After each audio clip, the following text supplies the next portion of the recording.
Hello, मी हर्षदा. तर आज आहे ना शर्विलच्या स्कूलमध्ये ऑरेंज डे सेलिब्रेशन होतं. तर त्यांना आहे ना ऑरेंज कलरचा ड्रेस आणि ऑरेंज कलरचंच कोणतं पण एक टॉईज घेऊन स्कूलमध्ये बोलवलं होतं. तर मी छानपैकी त्याला ऑरेंज कलरचा ड्रेस घालून दिला आणि टॉईजमध्ये आहे ना ऑरेंज कलरचा बॉल दिलेला. तर शर्विलच्या स्कूलमध्ये नेहमीच कोणते ना कोणते डे आहे ना सेलिब्रेशन होता. तर मुलं पण खूप छान हॅप्पीली स्कूलमध्ये जातात. तुम्ही बघू शकता तो किती हॅप्पी आहे. आज तो स्वतःहूनच जायला निघालेला स्कूलमध्ये. त्याने दार उघडलेला आणि मला बाय म्हणत बाहेर निघालेला. तर त्याला आहे ना त्याची सँडल पडलेली दिसली. तर त्याने आपली सँडल उचलली आणि स्टँडवर उचलून ठेवलेली. मग तो पप्पांसोबत स्कूल गेलेला. तो स्कूल गेल्यानंतर मी बाकीची सगळी कामं करून घेतली आणि काल आहे ना बाजारातनं मी पालेभाज्या आणल्या होत्या. तर त्या मला तोडायच्या होत्या. तर मी तोडायला बसलेली. जेव्हा मी लहान होते ना तेव्हा माझी आई वगैरे छान हिवाळ्यात आहे ना उन्हात बसायची आणि आजूबाजूच्या बायका पण बसायच्या.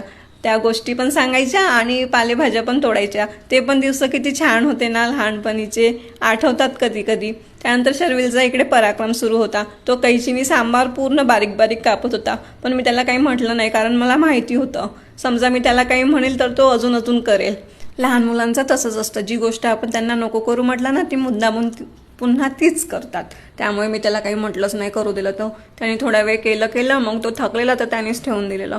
तर मग मी सर्व भाज्या तोडून घेतलेल्या आणि पातीची जी कांदी होती ना ती पण बारीक बारीक कापून घेतलेली. कारण सकाळी मला टिफिन बनवावा लागतो. तर सकाळी मला एवढा वेळ नसतो. तर मी अगोदरच सगळं कापकूप करून डब्यामध्ये भरून ठेवते फ्रीजमध्ये. त्यानंतर आहे ना हिवाळ्यात पालेभाज्या खायला खूप छान वाटतात.